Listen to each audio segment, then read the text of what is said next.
Hello everybody. Gigi Works again. Finally got back to it. Thought I'd do something slightly different. As you can see, the world is covered with blue today. I decided to do something different. I've got a few things in the pipeline, but I haven't done any videos for a while, but I thought I'd go through all my bicycle stuff, as in all my bicycle tools. As you can see on the table, most of the stuff that I have for working on bicycles, whether it's tricycles, bicycles, hybrids, gravel bikes, road bikes, racing bikes, whatever, I've gathered these tools in the last, I don't know, 25 years, I guess. Most of it is park tools, but it's what I've gathered. You can buy the park tool kits, and they are very expensive. They are good stuff. But I've sort of acquired and moved up as I've needed something. I've got out, I went out and bought it. So what I'll do is I'll go through some of the things of some of the tools, what I've gone through, what I've decided that I need, and this does me for just about every bike out there that I've worked on. And so let's get to it.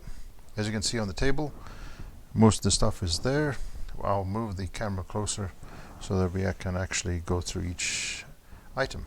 As you can see here, excuse me, I'm just banging the camera, which I'm trying not to do. So what we have here is, these are all the flat tools. They've been hardened. Most of them are all park tools. Starting from that to the various tools, they are fairly thin, but they are hardened, which is pretty important. And some of the tools, I'll actually give you an example of where it's actually been used on. As you can see, when you have hydraulic brakes, you've got kits. Now, these are plastic ones. These are pretty cheap. You can buy them on Amazon or eBay or Banggood or wherever you so desire. They're not fancy ones. You get the park ones that are very expensive. I think they're around 200 Canadian for that, but they certainly work well, and they're mostly made of aluminium and metal. These are actually plastic, but for what I need it for, it does everything. That one does these particular brakes, and that's for brake fluid only. So you have to make sure that when you do anything to do with hydraulic brakes, that you either mineral oil, and there's another kit there that's also mineral oil. Why I have two mineral oil kits, that one and this one, is because one kit didn't come with a very, very fine thread on it, which I needed, so hence the reason why I bought the second kit. But this one is just meant for brakes, and that's Avid. What I'll do is I'll just show you inside. Again, it's the same things: syringes, clips, gloves, that sort of stuff. I've used it once, and they've been pretty good. So let us move down this thing. These are, again, I don't have too many of these. I'm slowly building them up as I go.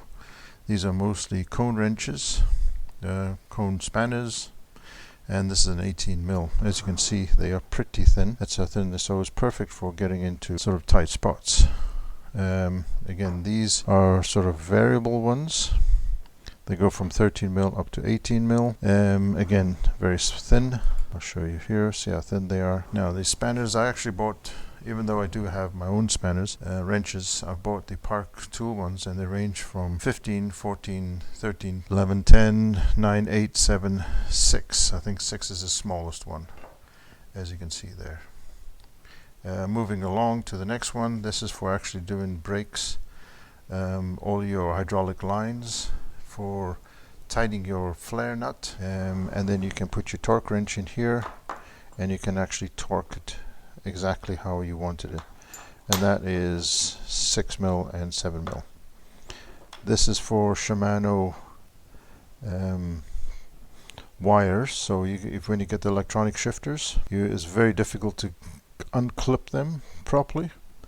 Let me move to a blank space so you can actually see them. So they're just a little plastic piece that goes in. This you can put in the end, puts in the end, so now you can plug it directly in again. Works fantastic, and you don't damage the wire or anything like that. I'm just going to pause it for a second. I'll be back in a second. Back again.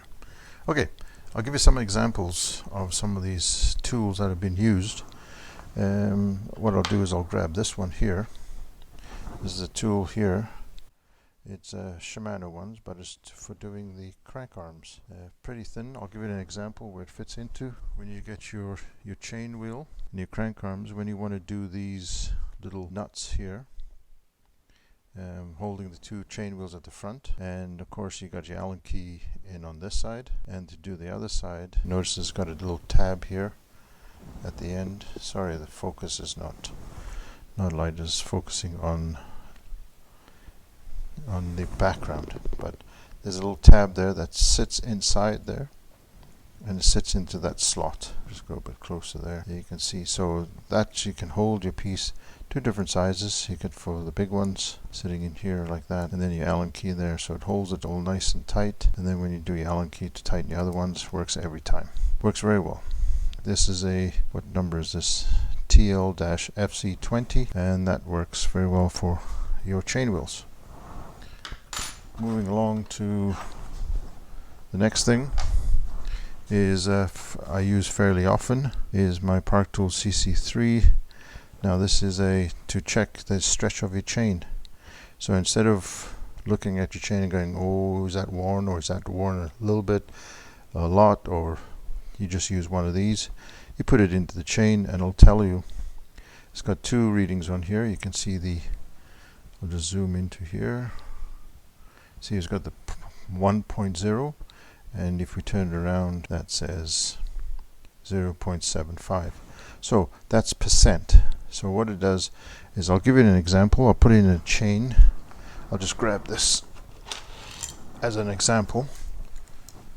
This is to take your rear mech off and your cluster off. But what I'll do, I'll just use it as an example. So you put it in your chain.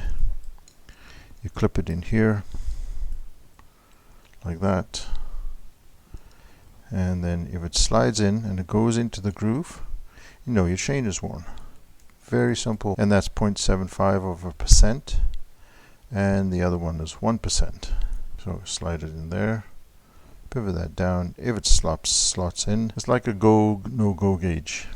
Very easy, anybody can use it, and that's an easy way to tell you that the chain is stretched. Time to replace it. Obviously you just don't change the chain, you got to change all your rear set of cogs at the back, because if you just change the chain, you will have massive skipping on this. So it's usually, rule of thumb is you change both at the same time. So we'll leave that there. What we'll do now, as you can see there, just in the background there, I've got tire levers. These ones are not too bad. They're pretty tough. They're made by SOMA, and they're plastic, and they clip onto the spoke, which is good. These are tire levers. But the good thing is it's got the metal underneath that. As you can see, that one's used and abused a lot. I'll show you a proper one here. As you can see, it's got a nice curved section. Clips in there. And it's pretty tough because it has the metal inside the plastic. Plastic doesn't mar the rim, and it doesn't pinch the tube as much, but works much better. Then slightly larger, made by Park Tool. Again, this one's also plastic, but then the metal sticks out. So again, also a tire lever. The problem with these are they can't clip into a spoke. So if you got one, you got the second one. You got to hold it while you lever the other side off the tire. Then for downhill tires, we've got these. Now these are metal, pretty tough stuff. But they do mar the rim, so you really have to use these only from downhill mountain bikes, where those tire rims, the bead on them is pretty stiff and very hard. You'll break your normal tire levers trying to put these other tires on. But with these, there's not a problem. The only thing is they're metal. They can score your rims, which is not a good thing. Moving along, what do we have here? This is made by Cool Stop. And you're wondering, what is that? So what this is a lever, tire lever. So when you want to put on a tough tire, you have your rim, which is about that wide. You got your tire on, you got your tube inside if you're using tube. Could be tubeless, but that's okay. If and you want to get the other bead, the other side of the tire onto the rim. So what you do is, as your rim like that, you pivot that on your rim like that. You go over the tire, you grab the tire. So you see that hook grabs on the tire, and you just with your hand, nice big lever, and you lever the thing right over, and that slips the tire in, and you keep doing that all the way around the rim. Easy, doesn't mar, and it's much better than using tire levers. And there's no chance of you pinching the tube, or very little chance. Whereas tire levers, you can still, if you don't watch properly, you can pinch them. Moving along here, we'll just shove the camera along. I'll just move this a bit closer, and down here. Again, that was the tire lever. This one here is for getting cones out of your frame. So you slide this in your frame till the spring's in your tube. Slide it along till it goes in, and then now you're up against the cup, and then you take the other side and you bash it with a good hammer. It's meant to be knocked with a hammer, so they usually have like a hardened tip. And you can see just by the pitch of it, you can tell that that's pretty tough stuff. And then that can get you most sizes, and that's to push out the cup. Then you turn it around, slide it in your head tube to the other side, and you knock out your other race or cup on that side. So that works very well. A ruler, again, Park tool.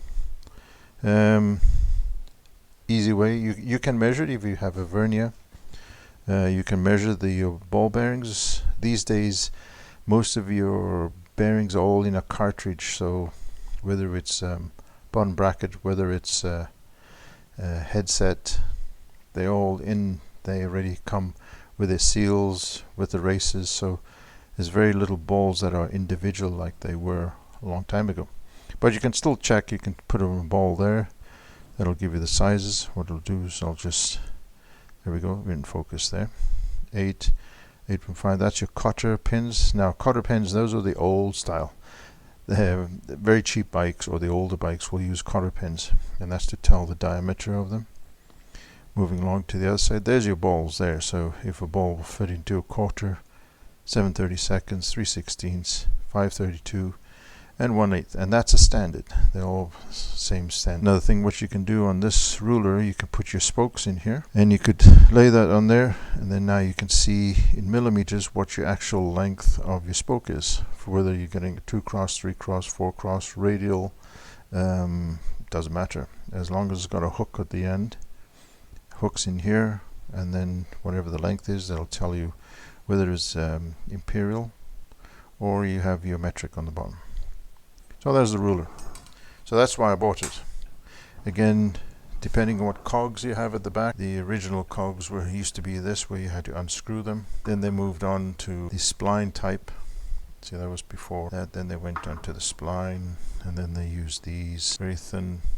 I'll show you here what this actually slides into. The actual lock on your set of gears at the back. Get it off the hub. When it's on there, you have this locking ring, so you slide that in there, put your chain around the outside, take that, and then now you turn that, and you can unscrew this thing, because there's a very fine thread on there, and then you can as you can see there, So that works very well. And there's lots of different types. If you wanted to get your freewheel apart, which you don't do that often, you can slide that on there, and you can take your whole freewheel and get to all the poles and the springs and everything inside there by using this one.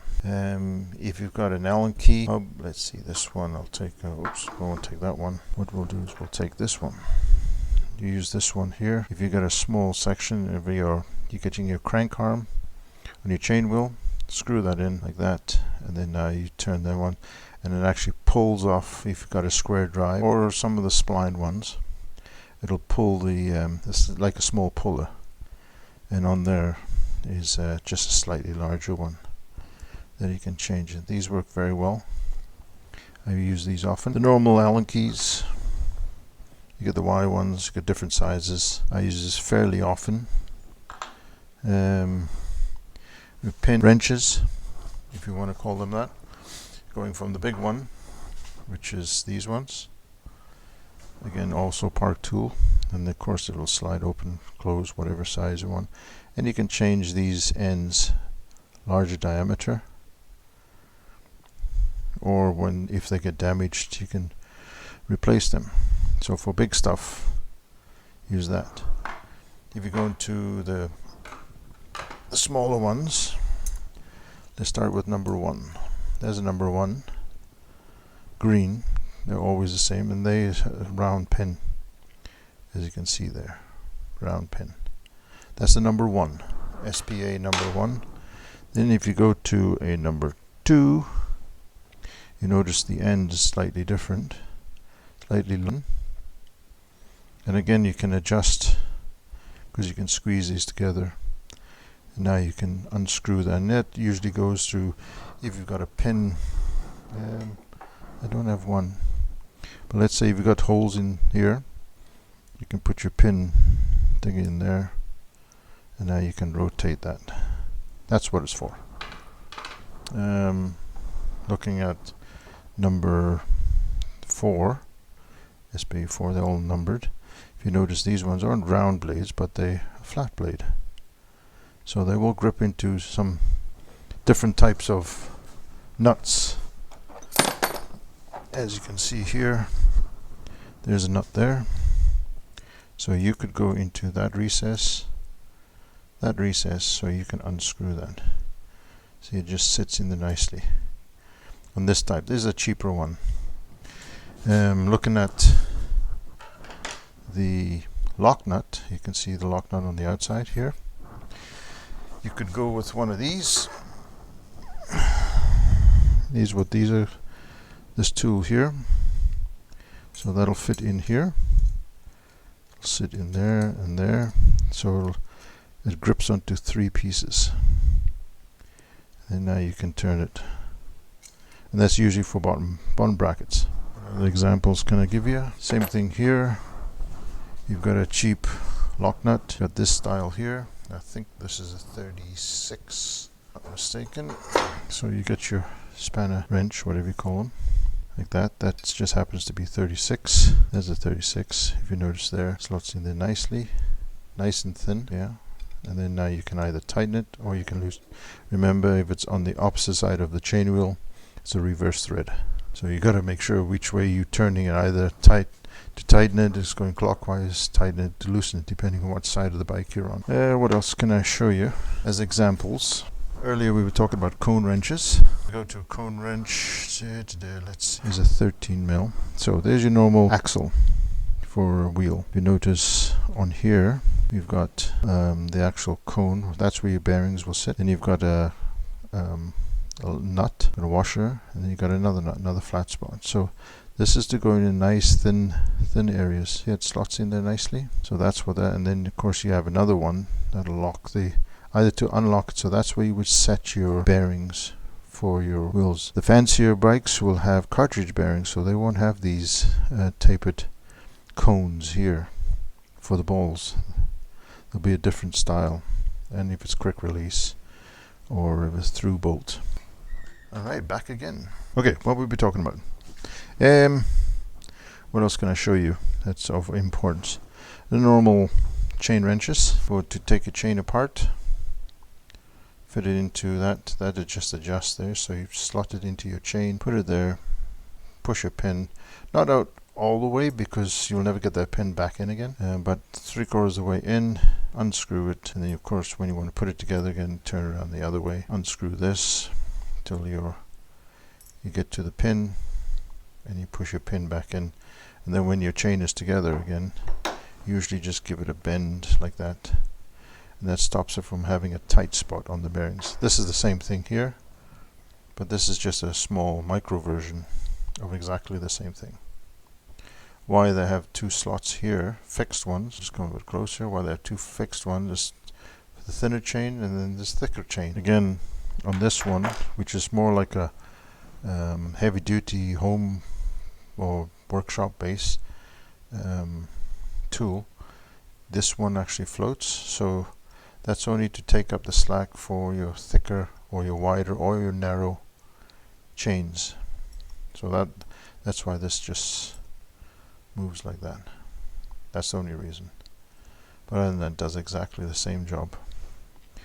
A little heavier compared to that. See the difference? And then of course your home one. What else can I show you? You've got a disc. I don't use this too often because usually if a disc goes out around, I usually just get new discs. You will never ever get it super straight, but you can straighten ones a little bit. I'll show you. You take a disc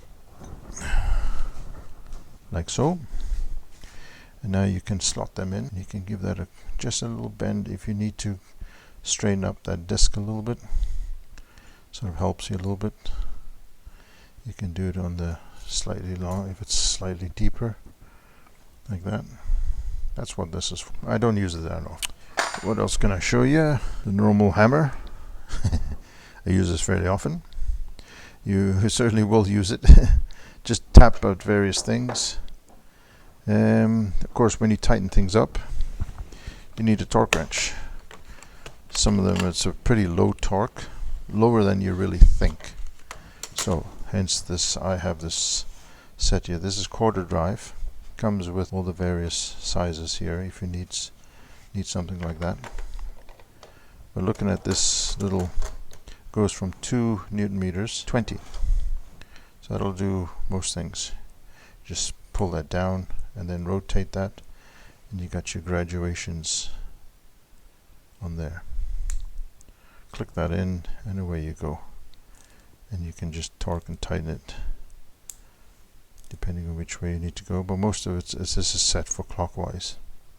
Works very well, and I use that for really tricky stuff. For your normal tightening on most things you don't need it, but if it's very critical, if you're tightening aluminium clamps into carbon fiber or carbon fiber on carbon fiber, then that's a bit more specific. Then you need to know the torque and then actually do it to that torque. What else can I show you? This one here.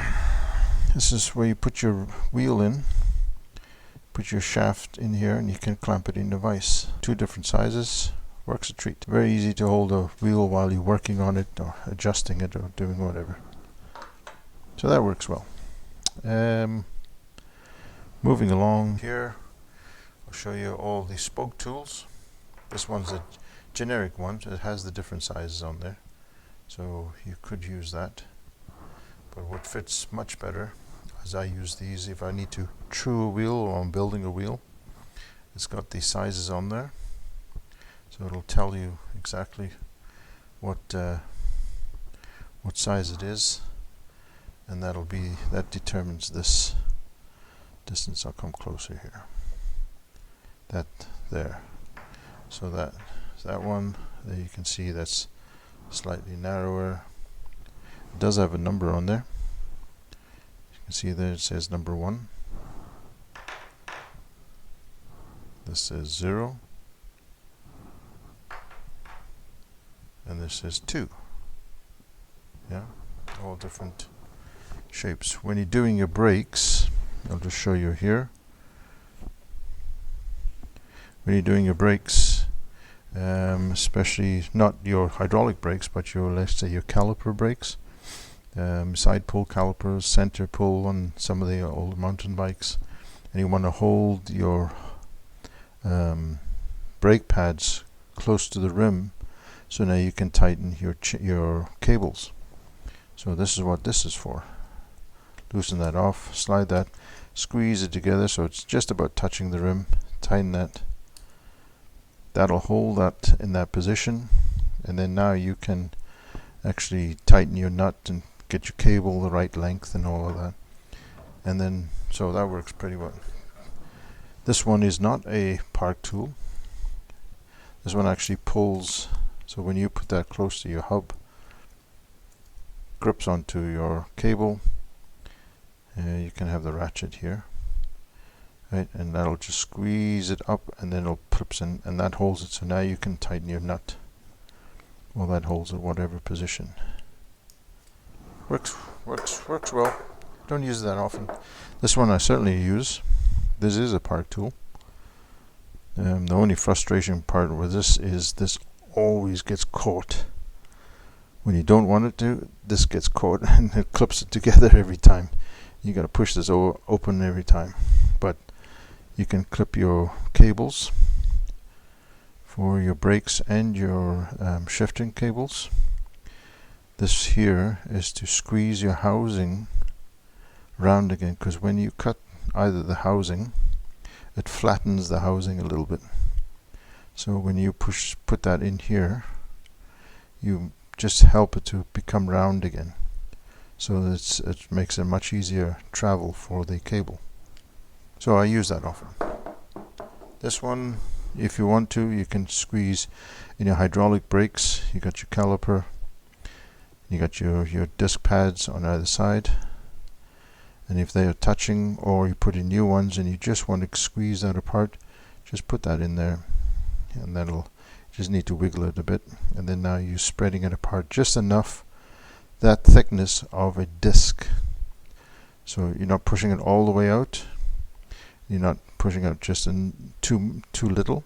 It's just enough for it to slide in there, and you know you're at the right distance. Here's a nice little tool here. If you've got some tubing, you've got damaged hose for your hydraulic brakes, and you have to replace the hose, then you get a length of tubing, and of course it has to be cut. This is a very good proper, cuts it absolutely square. That's a very, very, very sharp blade in there. Put your tube in there, and it's sliced because it's a nylon tubing. It slices it so it's absolutely square. And then I'll show you here my little box of tricks. In fact, I'll show you what's in these boxes here. This is my little goodie box of various things. So if you're doing your hydraulic tubing, I'll just open this up here. So there's some ferrules you can see here that you put into the little or what they call olives. They go over the tube, different sizes depending on the size of your tube. And then in the internal is these little ferrules that get pushed in the internal of the pipe, of the tubing. Now I don't have a tool for that, but I usually can push them in. But there is a nice tool, looks like a small vise, that it pushes the ferrule up into the tube without splaying or bending the tube or whatever. Put your nut on, then your olive, and away you go. And then bleed your brakes and do whatever. So in here I've got some clips. You've got some of the bosses that are welded onto the frame to hold your cables, so your housings, you clip that on. Better than tie wraps. Just some extra screws. More different sizes of olives. In my other goodie one, I'll show you here some more goodies. In here, when you do a cable, you can now cut the cable, so you've got an end that's frayed. You just use these and you crimp the end. That just makes it nice and smooth. more of these clips, and then for your hoses, just little ferrules for the end to tidy up your housings for your cables. So just little goodies like that. What else can I show you? This one, don't use it too often, but you could clamp that in the frame. So even though you don't have a back wheel on, you can put your chain in there, put it on the bike, and then now you can adjust it. But I'll always put a rear wheel on with the gears in. Much better. You know it's actually right, because this will move along as you shift up the way or down the way. So that's like if you don't have a rear wheel. I've got this tool here for pressing in. If you've got bearings that go into your bottom bracket, it's got these bearings here to take the load, and you can just squeeze in your bearings there, and that can do for your headset too. The headset obviously is vertical, bottom bracket is horizontal, and you can squeeze and put in all your bearings there. This one's for doing the dish on your wheels. If you're building a set of wheels, or you're just repairing some wheels, that's your dish. So you set this up so each one is exactly the same, then you know your front wheel is dished properly. There are proper fancy dishing units out there that'll do the whole thing, but they are very expensive. So this one's a smaller version of what I have, and it does what I needed to do. What else can I show you? Okay, here's the thing for checking that your chain, your rear dropout, oh sorry, not your rear dropout, but your hanger for your shifter is not bent. There's a little jig. You probably have seen this before. Just bear with me here. So what you do is let's say if it's not shifting right and you thinking it may be bent but you're not sure, what you do on the back of your frame, this is already bolted on, and of course your rear derailleur or your rear shift mech is hanging off here, screwed into here, and it hangs off here. So if this is bent, of course your alignment is different. It's not going to be right. So your shifting might be good at the top end of your gears, but at the bottom it becomes harder to shift, or in the middle, or other way around. Could invariably be your problem. The hanger is bent, and they do bend. That's why a lot of them are replaceable, for that very reason, because they do get bent. So this is a jig here that you screw in. So when your hanger's on the frame, you screw that on there. So now it's hanging off that on your frame. So let me just give you an example here. Your wheel is on the frame. You're on the hanger. So now you go to other side here, and then you touch where your rim is. So this is all adjustable here. So let me just adjust that, loosen that. Let's say your rim is about there.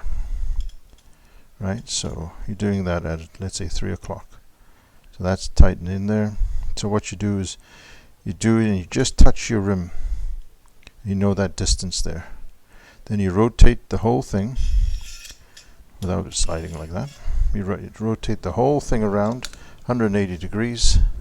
So now you're still touching the rim on the other side. So now you're underneath, and this side is going to touch the rim again. So you're 180 degrees.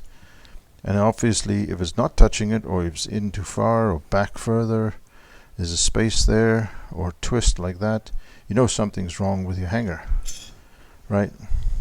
These are made pretty robust, made out of good heavy duty stuff. So what you can do is you grab the end while it's in the hanger, and you can, okay, I need to bend that way, so you give it a little pull that way or twist like that. That's why these are made pretty robust, for that very reason. And if you can't get it right, then you need to replace this hanger.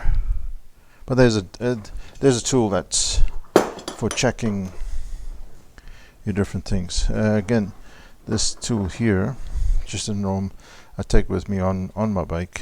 It's got all the tools here that you need in a one-piece unit. Works nicely. Got all your Allen keys, screwdrivers, files. What you can do is you can take it apart. In fact, I forget how to take it apart. There we go. There you go there for your spokes. Here, what do we got on this side? I forget. I don't use this too often. If you want to do your chain tool, you should use an Allen key that side in there, and you can do your chain. You can take a chain apart. You got a tie lever here that's made. It's got a molybdenum stuff on there, so you can use that as a tie lever. In fact, it says tie lever. Normal bottle opener and screwdriver. Little coarse thing here for cutting stuff. It's compact, slides together. Oops, other way around. Right, and it goes into a little baggie on your bike. What else did I show you?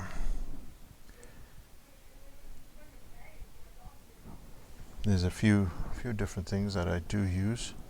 As you can see in the distance, there is my park actual. I'm gonna have to go to the other side, so let's go to the other side. Come with me. Let's wander over here. Come around here.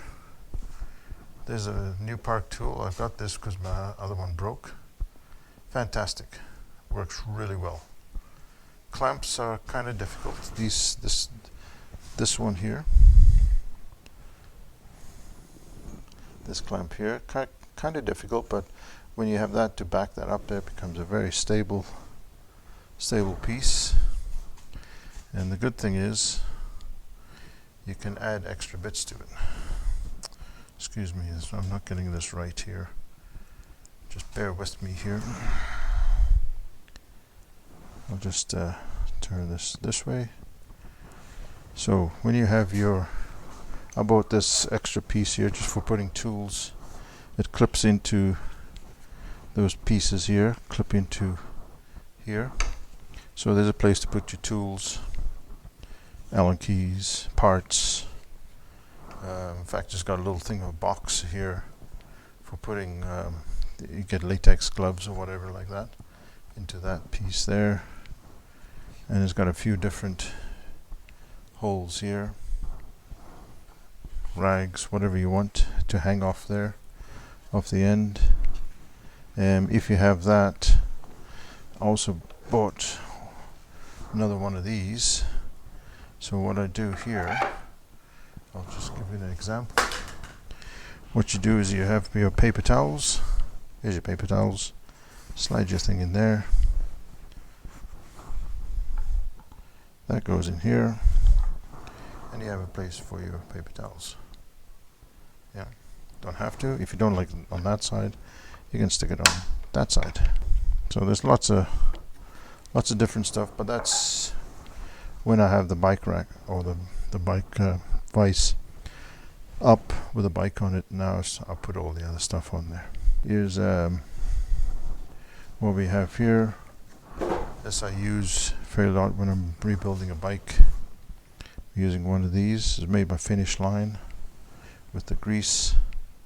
And the good thing about this is, let's just zoom in nice and close. There you can see. So if you just want a little bit of grease, that's what comes out. Yeah, so you can coat things nicely, or you can put a good bead of grease on there. Really good, easy to use. So you just squeeze on the end, and when you're done with that, you just unscrew this one and you put a new one in, and away you go again. So that's another thing. What else we got? That's I can show you here. I've got a scale here. I just use this if I'm weighing stuff up to 3 kilos. You can put on there in grams.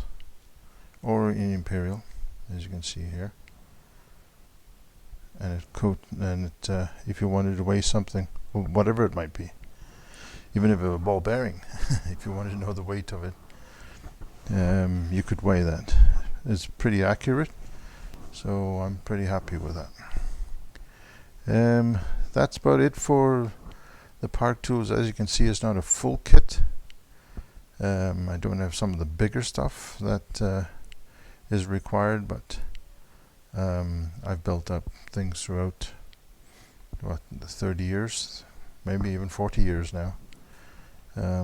Various bikes, whether it's cheap bikes, expensive bikes, medium bikes, small bikes, and this is sort of the tools that I evolved from not having any to slowly working my way up and then getting it so I can do just about, I don't know, 90% of everything, unless it's a very fancy bike that will use, or maybe the new Campagnolo stuff that uses very specific tools, either than the normal Shimano or SRAM or Avid or things like that. They tend to be fairly standard, but Campagnolo tends to go out. So I think that's it. I just thought I'd show you that you don't need these to buy a kit that costs you, I don't know, $5,000 for a kit of Park tools before you can build a bike. You can start with small things, and then slowly, as you go on, now you start adding to it, and it's great. I've got a good I would like to get some more. If you're cutting bottom brackets, facing hubs, that sort of stuff, that's getting into more very specific stuff. And again, I'm still a home gamer. I'm not a bike shop. I just fix a few bikes during the year, so I don't need these fancy things, and there's a huge cost to that. But I've just evolved to, and I must say there is a bit of money in here. Park tools are not cheap. There are good stuff.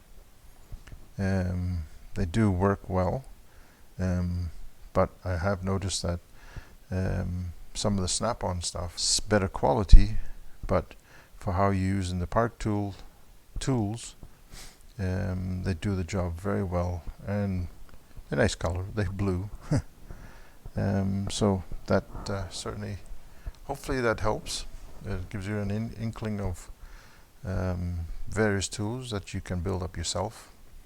I've tried to explain some of the tools, what you would use it for if you don't know what they're for. If you require, if you want any other information, let me know, and I'll certainly send you a line back, or try and explain something, or just comment or whatever you'd like to do. So thanks for watching, and have a great time building bikes up. Thanks for your time. Hi everybody, back again. You thought you got rid of me. Still here. I was just looking at the table, and there's a few other stuff that I forgot to tell you about, or only when I looked at back of the table I saw, oh, I must mention that one. So here's something that I picked up fairly recent. It's one of these. It's made by Jaguar, and you say, well, what is that? Is that just a pen? No, not quite. Okay, what it is, magnet on that side, and it's got a slider here, another magnet on there that can bend like that, and you can pull this apart. In there you got another little tube. Oh, what's in there? So unplug this. I'll just put that down for a second. Unplug this little goodie. I want to come undone now. Bear with me here, guys. I'm finding it difficult to get this apart. Don't know why. Ah, there we go. Just some brute force and ignorance gets it every time. Okay, let's take this apart. There's a few goodies in there, as you can see here on that there. As you can see, there's a few bits and bobs in there. So what do we have in there? We've got wire, the threaded bit on the end. We've got another collar, and we got a tapered one, also with a hole. So, anybody figured it out yet? What it is? Okay, I'll tell you.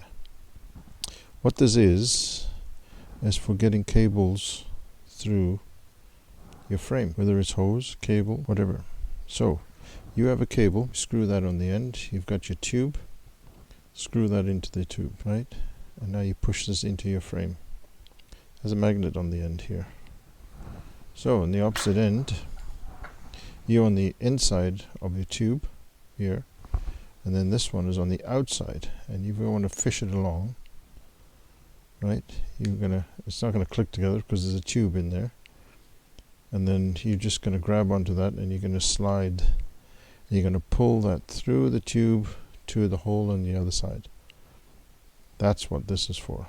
Park do make one that's slightly bigger, fancier, but I saw this little unit, neodymium magnets on here, so they're pretty powerful, and you can bring in a wire cable. There's your end, magnetic on both sides, and it'll pull your cable through if it has any internal routing, and you just pull it right to where the hole is, feed it through gently, pop, out it comes the other side. Now you pull your cable through, and it works very, very well. Nice little small unit, fits all into a tube. So with this here, there's your tube there, all your extra goodies that you just tuck away, unscrew that, and you just put it into this little piece here, slide that in there, slide your extra little bit that you want in there, put your cover on, screw that all together like so, yeah, and then again you got another magnet here that you could use. This slides in the end of here. No, it doesn't. I'll get it right. Slides in here. This slides in here. Oh, wait a minute. Something's not right. It goes like this. Yeah. Those line up. There you go. This end slides in there. Now you've got one complete unit that does your internal routing. Nice little piece. Cost me, I don't know, 35, 40 Canadian dollars for that. Easy, fits in the case nicely, compact, and it's pretty powerful magnets, and you can slide your cables internally. Works fantastic. As you can see there, another thing that I have here, I'll just show you for a second. There's a piece for cleaning your chain, a little rubber pad that I use for putting parts on, that sort of stuff, for cleaning bike frame, washing it. You've got all this pieces here for cleaning, and your more stuff there. Over here I've got some parts, and all of this that you see on the table here, all of this will all fit into this yellow case, and that's all my Park tools. Works very nice. It's heavy when everything's in there, but that's all your tools, separate from my main box, and that's just that box there is just parts box there. And this I originally bought a long time ago, and that's actually from Snap-on, and I just put a sticker on there saying Park tools, but I put everything in there. I can show you what the internal looks like. Let me just tidy up here for a second and get all these pieces out of the way.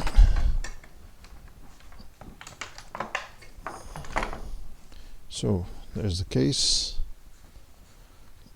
Yeah. Open it up. Obviously there's nothing in there now because there's no tools in there, but what I'll do is I'll show you. So all that stuff goes in there, and of course underneath here there you have all that will be packed in there, and there's certainly a way to pack all of this. The only thing that's not in there is that cleaning box of stuff over there, that plastic black box, rubber pad, and your brake boxes there. Other than that, all the tools fit in there. Obviously not that box. Alright, that's about it, I think. We'll talk to you later, and stay tuned for my next video, which I'm hoping to do, which is get my alignment tool done to show you an actual example on the car. Thank you for watching. It's been a long video. I've talked too much, and we will see you later. Bye for now.